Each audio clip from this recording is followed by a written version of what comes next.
Kung may naiisip ka mang negatibo, huwag mong piliting pigilan at lalong huwag mo silang pagsilbihan. Hayaan mo silang pumasok at hayaan mo rin sila na lumabas. Ang punto ko, dapat magaan lang ang pakikitungo mo sa sarili mo. Kasi ang mga negatibong pag-iisip ay normal na sa buhay natin. Hindi natin yan matatanggal 100%. Ang daming mga bagay na nakakainis sa buhay. Pero alam mo ba kung ano ang mas nakakainis? Ang ingay sa loob ng ulo mo. Isang napaka-busy na utak na hindi tumitigil sa pag-iisip ng kung ano-ano at hindi ka bibigyan ng kapayapaan. Nakakapagod ang ganitong isipan. May mga araw na akala mo perpektong araw na yon. Masaya ka na sa mga ginagawa mo. Naramdaman mo na ang peaceful na paligid. Pero bigla na lang susulpot sa ulo mo ang negatibong pag-iisip. Iniisip mo ang tungkol sa kinabukasan mo. Naiisip mo kung bukas ay masaya ka pa rin ba. Kung ano-ano na lang ang naiisip mo. Bigla mo na lang nakakalimutan ang kagalakan sa araw na ito. Dahil sinasakop ka ng ingay sa ulo mo. Kapag sinasakop ka ng walang kabuluhang ingay na pag-iisip at wala kang ideya kung paano ito ihinto, nakakapagod talaga. Alam ko yan, dahil nagdurusa rin ako noon ng negatibong kaisipan. Sobrang bigat ng aking pakiramdam. Pero nang dahil sa karanasan ko, ito ang nagtutulak sa akin na lumabas ng mag-isa at manatili sa nature. Sa nature ko inalabas ang aking negatibong pag-iisip. Fortunately, mabilis kong natuklasan kung paano ko mapapatahimik ang maingay kong isipan. At hindi pala ganoong kahirap tulad ng inaakala ko. Paano ko ba yun ginawa? Hinayaan ko silang pumasok. Pero hindi ko sila pinagsilbihan hanggang sila'y lumabas ng kusa. Para sa akin kasi, mahirap kung pilitin nating alisin ang negatibong pag-iisip. Mas madali kasi kapag ito'y tanggapin natin. Hindi naman ibig sabihin na perpekto na ang aking buhay ngayon. May mga araw pa ring nakakabaliw, nakakalito, nakakawalang gana dahil sa tindi ng negatibong papasok sa isipan ko. Pero hindi na ito katulad ng dati dahil ngayon ay nakukontrol ko na ang aking isipan. Kaya't gusto kong magbahagi ng ilang mga katotohanan na sana ay makakatulong sa'yo na makamit ang peaceful at kalmadong isipan. Narito ang 7 tips na maaari mong simulang i-apply sa buhay mo. Number 1, tanggapin mo ang ingay sa loob ng ulo mo. Alam naman natin na palagi tayong nag-iisip ng iba't ibang bagay araw-araw. Kaya't hindi na nakakagulat na napakaingay nito. Kahit yung mga tao na sa tingin mo ay mahinahon, ay may maraming pinag-iisip pala. Madali kasi tayong humusga na porket walang imik ang isang tao, ay wala na rin siyang iniisip. Lahat tayo ay may itinatagong pinag-iisip. Kaya't huwag kang magulat kung bakit abala ang isipan mo. Napakaingay na nito. At huwag mo nang dagdagan pa. Huwag kang mag-isip na may mali sa'yo. Walang mali sa'yo. Ito ay natural lamang. Kung palagi ka lang umaasa na mawawala ang pinag-iisip mo, para ka lang ding humihiling na sana'y lahat ng damo ay puputi. Hindi yun mangyayari. Hayaan mo lang sila na labas-pasok. Aalis sila ng kusa kung hindi mo sila pagsisilbihan. Number 2, huwag kang dumikit sa negatibo mong pag-iisip. Kung pipiliin ko ang isang bagay na natutunan ko sa buhay, pipiliin ko ang isang bagay na may pinakamalaking positibong epekto sa aking buhay. Ito ay, ang pagdikit sa iniisip ay optional. Nasa sayo na kung didikit ka ba o stay cool ka lang. Bakit ito ang pinili ko? Dahil hindi mismong pag-iisip natin ang kalaban natin, ngunit ang ating pag-respond sa mga ito. Minsan kasi ang iniisip natin ay hindi totoo, pero naniniwala tayo kaagad. Ginugugol natin ang ating oras sa pagsilbi sa mga negatibong ito. Pinapatira natin ito sa loob natin. Hinahayaan natin na makontrol tayo nito. Binibigyan natin ito ng atensyon. Ang sarili mo ang kinakailangan mo. Pero binaliwala mo lang ito. Mas inaasikaso mo pa ang mga negatibo mong iniisip. Gusto mo bang malaman kung paano sila patahimikin? Tatahimik lang sila kung hindi mo sila patitirahin sa ulo mo. Mas magiging mapayapa ang buhay mo. Umupo ka lang at hayaan mo ang iyong pag-iisip kung ano ang gagawin nila. Huwag kang makilahok sa kanila. Kusa rin niyang mawawala. Number 3, idistansya mo ang iyong sarili. Upang maalis ang iyong sarili sa iyong mga iniisip, kailangan mong dumistansya. Kailangan mo ng space para makahinga ka. Kailangan mo ng kahit konting pagitan sa iyong sarili at ng isipan mo. Hindi literal ang ibig kong sabihin ha. Ang punto ko, kailangan mong pumunta sa tahimik na lugar upang doon ka makapag-relax. Karamihan kasi sa mga iniisip natin ay naka-autopilot. Kusa na lang silang darating kahit hindi naman inaano. Ninanakaw nito ang iyong kapayapaan. palagi itong maglalaro sa ulo mo. Bakit? Dahil nagiging habit mo na ito. Ang susi para madurog mo ito ay gisingin mo ang sarili mo upang malaman mo na nandyan na ang negative thoughts. Paano ba natin gisingin ang sarili natin? Paano natin makukontrol ang negative thoughts sa halip na tayo ang kontrolin nito? Ang unang hakbang ay mag-meditate ka. Pumunta ka sa tahimik na lugar at doon ka mag-meditate. Kapag ginawa mo to, mas madali mong makita kung ano ang pinagagawa ng mga ito sa ulo mo. Mas madali mo na rin itong mapaalis. Huwag kang sumabay sa trip ng mga ito. Ang isipan kasi natin ay may negatibong sinasabi na hindi natin gusto. Halimbawa, mahilig itong magsabi na wala kang kwentang tao. Huwag mong paniwalaan ang naririnig mong yan. Kasi hindi naman yan totoo. Kung maniniwala ka sa salitang yan, talo ka na. Number 4, bigyan mo ang isipan mo ng kalayaan. Ito lang ang gusto kong sabihin sa'yo. Alam kong marami nang nag-iisip ng negatibo ngayon. Ang dahilan kung bakit mas lalong lumakas ang negatibong pag-iisip mo ay dahil itinatali mo ito. Hindi mo ito binigyan ng kalayaan. Katulad rin ng partner mo, huwag mo siyang pigilan kung ayaw mong magalit siya sa'yo. Simpleng konsepto lang yan, di ba? Pero bakit hindi natin magawa sa sarili natin? Bakit hindi natin mabigyan ng kalayaan ang isipan natin?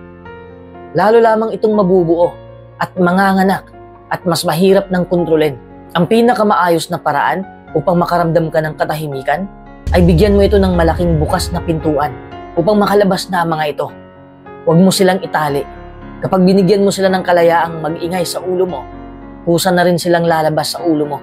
Lalabas sila dahil mauubusan na sila ng pwersa. Ang mga iniisip natin ay hindi nagiging sanhi ng gulo. Nagdudulot lang ito ng kaguluhan dahil naniniwala tayo sa idinidikta nito. Araw-araw itong lilitaw sa iyong kamalayan. Pero kumalma ka lang at manatili ka lang sa kinatatayuan mo. At isipin mo lang na hindi ka na naniniwala sa mga ito. Maglakad ka lang paabante at hayaan mo lang ito na pumasok at lumabas. Walang problema. Magkakaproblema lang kung sinubukan mo silang itali sa pamamagitan ng pag-iisip na may mali ka sa buhay, na hindi ka katanggap-tanggap at may malaki kang problema sa buhay. Kita mo yan? Ikaw lang ang lumikha ng pagdurusa mo. Uulitin ko. Hayaan mo silang malayang gumala sa malawak at bukas na larangan ng iyong kamalayan at mabilis lang maubusan ng pwersa. Huwag mo itong pilitin na mawala kasi mas lalo mo lang itong pinapalakas. Paano kung ginawa mo na ito pero nandyan pa rin ito? Siyempre nandyan pa rin ito dahil natural na ito sa ating buhay. Araw-araw tayong may iniisip. May mga positibong bagay at negatibo. Pero ano ang gagawin natin? Kaibiganin natin ito sa pamamagitan ng pagbibigay sa mga ito ng kalayaan. Kasi sa pilit nating paalisin ang mga ito. Number 5, huwag mong masyadong seryosohin ang iniisip mo. Bakit ko yan nasabi? Kung sobrang seryoso ng respond mo, palagi kang matatalo sa laban. Siniseryoso mo ang isipan mo, pero hindi ka siniseryoso ng isipan mo. Malaking sampal yan sa'yo, di ba? Tinatrato ko ang aking pag-iisip ng magaan lang. Kaya nagbago ang aking pananaw. Kahit ngayon, nagbibigay ako ng payo sa'yo. May mga negatibo rin naman na papasok sa isipan ko. Ang mga negatibong iniisip ko habang nire-record ko ang video ito, paano kung hindi ka sumang-ayon? Paano kung hindi mo maintindihan to? Pero isa lang ang pinapayagan ko na papasok sa ulo ko. Bahala na kung walang sumang-ayon sa payo ko. Ganun lang kasimple, di ba? Huwag nating ipilit ang sarili natin sa negatibong sitwasyon dahil matatalo lang tayo.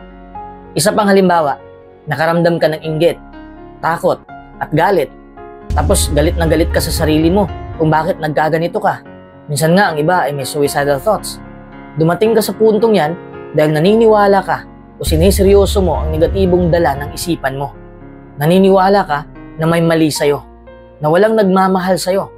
Pero sa totoo lang, hindi naman yan totoo. Walang mali sa'yo. Hindi mo naman ito binubuo, di ba?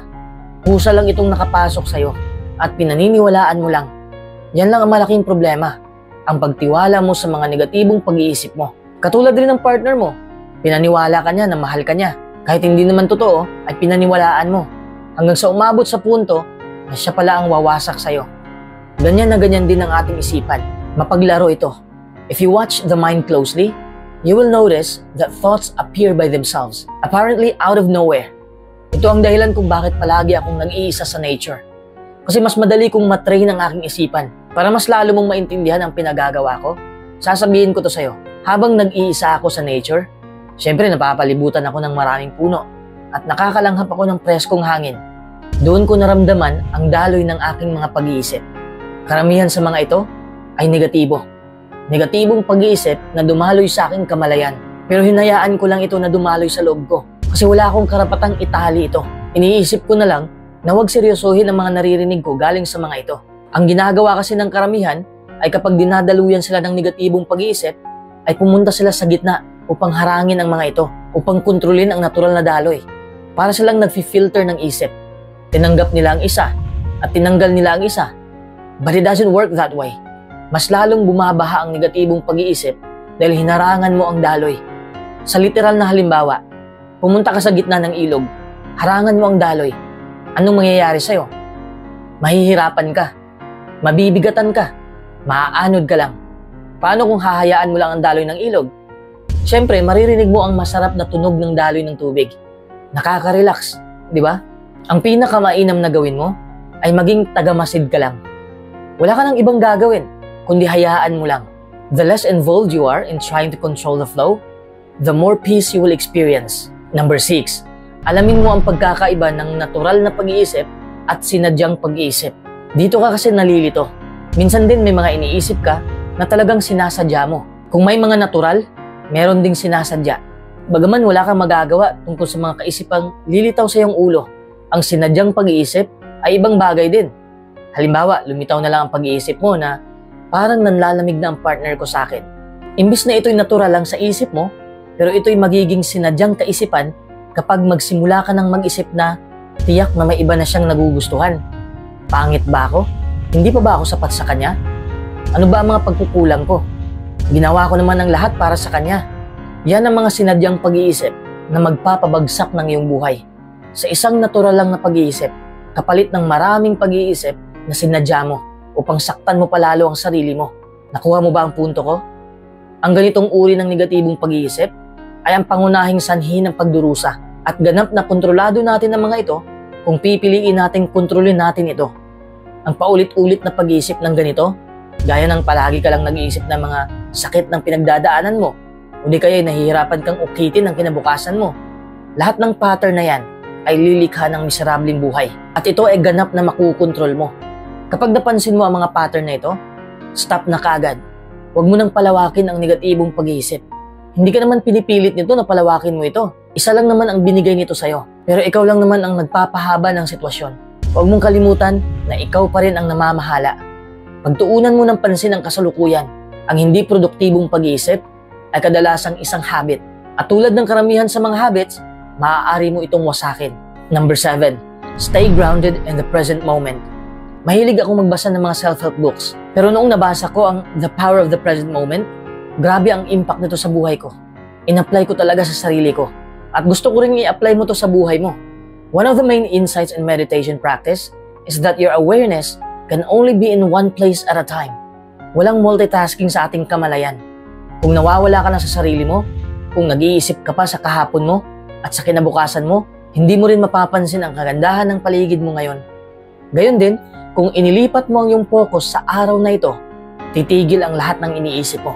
Bakit? Kasi isa lang ang naiisip mo, ang ngayon lang. When you're present here and now, the mind automatically becomes quiet. Tama ang sinabi ni Jesus sa Mateo 6:34, na huwag nating isipin ang bukas dahil ang bawat araw ay may sarili nitong problema. Sa videong ito, maibabahagi ako sa inyo na 7 mental tricks para ma-stop na ang pag-overthink mo. Overthinking. Ito yung nag-iisip ka ng sobra tungkol sa mga bagay na hindi mo makukontrol, tulad ng nakaraan mo at hinaharap mo. Palagi mong iniisip ang mga what if at mga kung ano ang dapat mo sanang ginawa noon. Iniisip mo rin kung ano ang gagawin mo sa hinaharap. Sa kakaisip mo sa 2 oras na ito, nakakalimutan mo na ang oras ng ngayon. Tandaan mo, hindi mo maaayos ang nakaraan at hindi mo mahuhulaan ang kinabukasan. Huwag mong sobrang laliman ang iniisip mo dahil mapupunta ka sa depression yan. And speaking of depression, alam mo naman siguro kung anong klaseng problemang ito, di ba? Problemang pangkaisipan at madadamay ang iyong pisikal dahil nakaka-stress ito. Para ka lang bumubuo ng mga problema na hindi naman nag-i-exist. Hindi naman lahat ng pag-o-overthink ay masama. Ang masama lang doon ay kung hindi ka na makakakilos dahil napuno na ang utak mo ng negatibong pag-iisip. At masama lang ito kung naging sagabal na ito sa pangaraw-araw na buhay. Malaki ang pagkakaiba ng overthinking at self-reflection. Ang self-reflection ay nag-iisip ka tungkol sa sarili mo, kung ano ang gusto mong malaman tungkol sa pagkatao mo, sa talento mo, o sa positive attributes mo. Or you want to gain a new perspective about a situation. May purpose ang iniisip mo.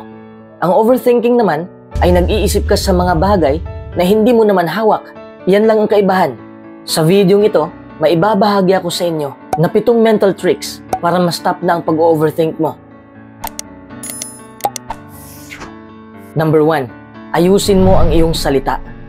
Kapag nag-overthink tayo, parang kinakausap natin ng ating sarili gamit ang mga masasakit na salita. Bago ka mag-overthink, isipin mo muna, ang mga salita bang ginagamit mo ay magpapalakas sa'yo o magpapahina sa'yo? Kadalasan, negatibong salita ang ginagamit ng mga overthinkers. Sigurado na ang mga salitang ito ay magpapahina ng emosyon at mentalidad mo. Negative words that you say to yourself are holding you back and can be especially hard to change if you have never asked yourself, why do I overthink? Kausapin mo ang iyong sarili bago mo ibahagi sa iba ang nararamdaman mo para malaman mo kung ano na ang nangyari sa kalooban mo. As you get closer to yourself, you build a strong relationship with your mind and thoughts. Make it a habit to control what you believe and to control what you think about. Because when you say it aloud, it becomes more of a fact than a thought. Alamin mo muna kung ano ang ino-overthink mo. Tandaan mo, ikaw ang in charge sa iyong emosyon. Kung babaguhin mo ang mga salitang nakakapinsala, magbabago ang buhay mo.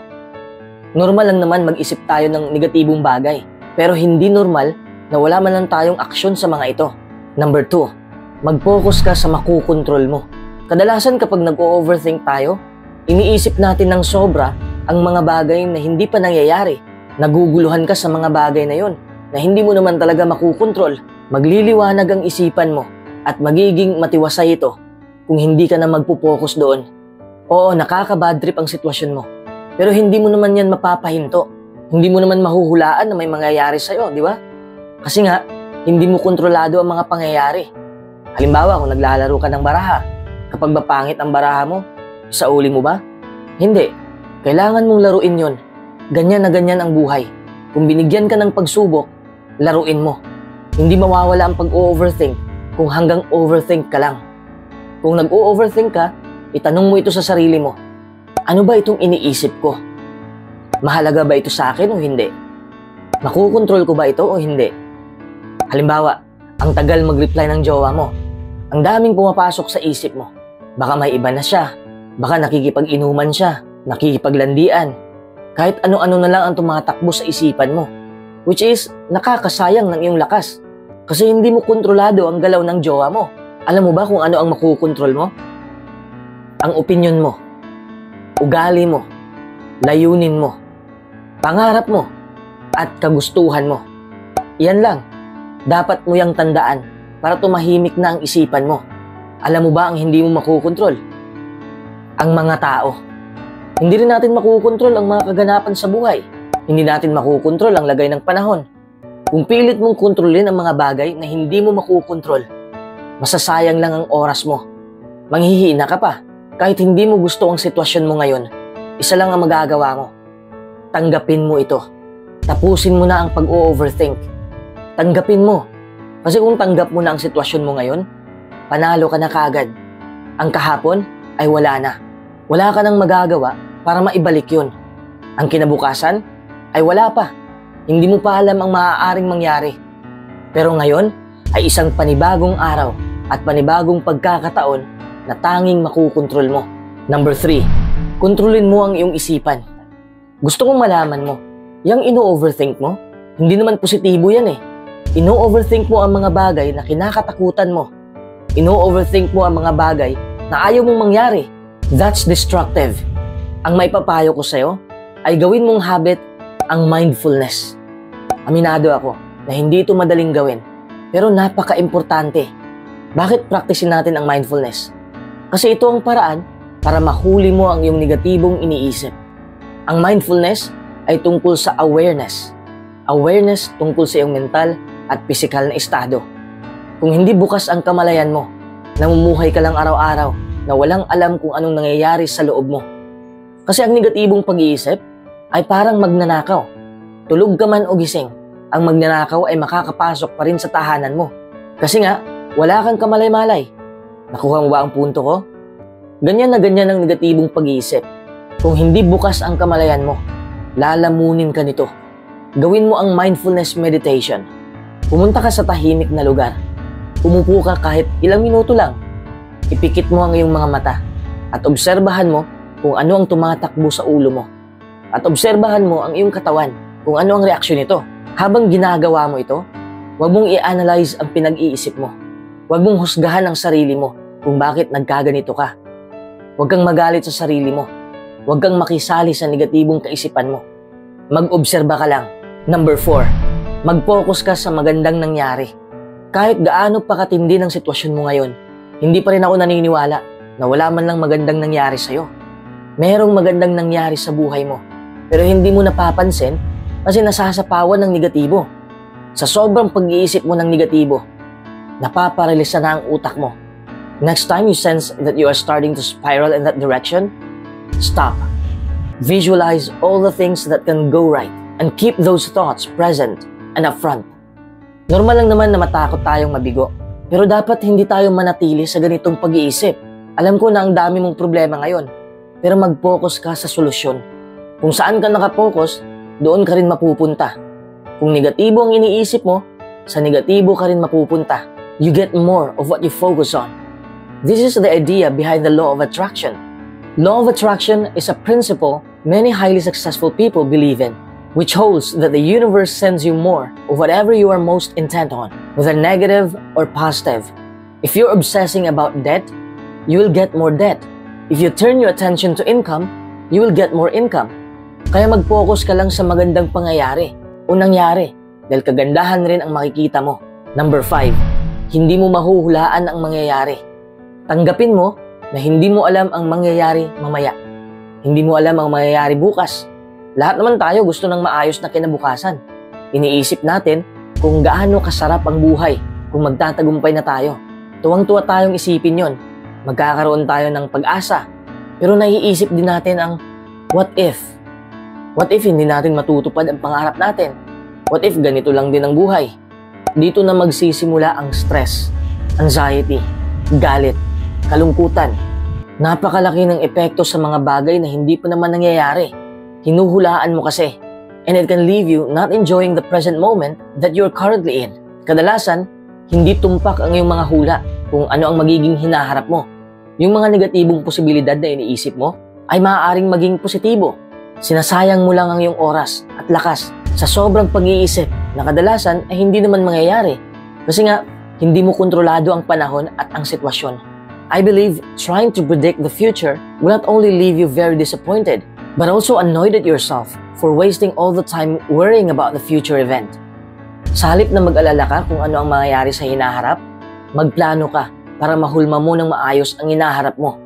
Doing that will ensure you stay in the present moment and also help you to remain focused on the present day and not get sidetracked when thinking about the future outcome that might not possibly happen at all. Kung gusto mong malabanan ang anxiety, isipin mo lang ang ngayon. Number 6, bumitaw ka na sa nakaraan mo. Palagi ka bang nag-o-overthink sa nakaraan mo? Yun bang iniisip mo na paano kung ginawa ko ito?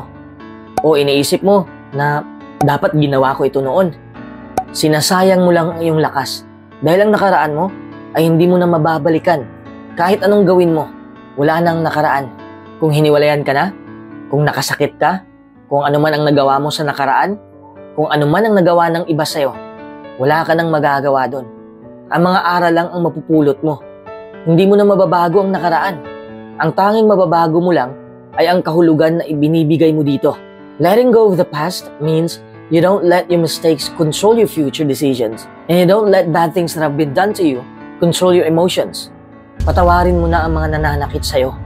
Humingi ka rin ng tawad kung ikay nakasakit sa iba, at bitawan mo na ang galit at puot sa puso mo.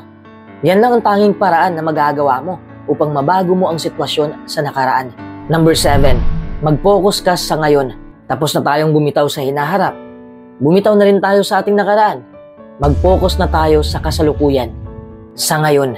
Kapag nag-o-overthink ka na, sabihin mo sa sarili mo, hindi ako magpapadala sa mga iniisip ko. Hindi ako bibigay. Huwag kang sumama sa isipan mo. Dalhin mo ang iyong atensyon sa ngayon. Huminga ka ng malalim. Mag-focus ka ulit. Mag-focus ka kung nasaan ka ngayon. Mag-focus ka kung anong nararamdaman mo ngayon. Tingnan mo kung ano ang nasa isipan mo ngayon. Nakaka-stress ba ang mga iniisip mo? Pwedeng-pwede mong isulat ang iyong iniisip. Ibuga mo ito lahat sa pamamagitan ng pagsusulat. Our goal is to become more aware of our thoughts and remove ourselves from the being of our thoughts. Dapat obserbahan mo ang iyong iniisip para maunawaan mo kung ano ito at kung bakit nadarama mo ito. Being present is not easy. It requires practice. Ngunit sa tuwing mapapansin mo na nag-iisip ka ulit sa nakaraan mo o nag-iisip ka tungkol sa kinabukasan mo, subukan mong ibalik ulit ang isipan mo sa kasalukuyan. This practice will be difficult in the beginning, but as with anything, in due time, it will begin to transform your life and come more naturally. Above all, higher awareness will help you reduce your overthinking.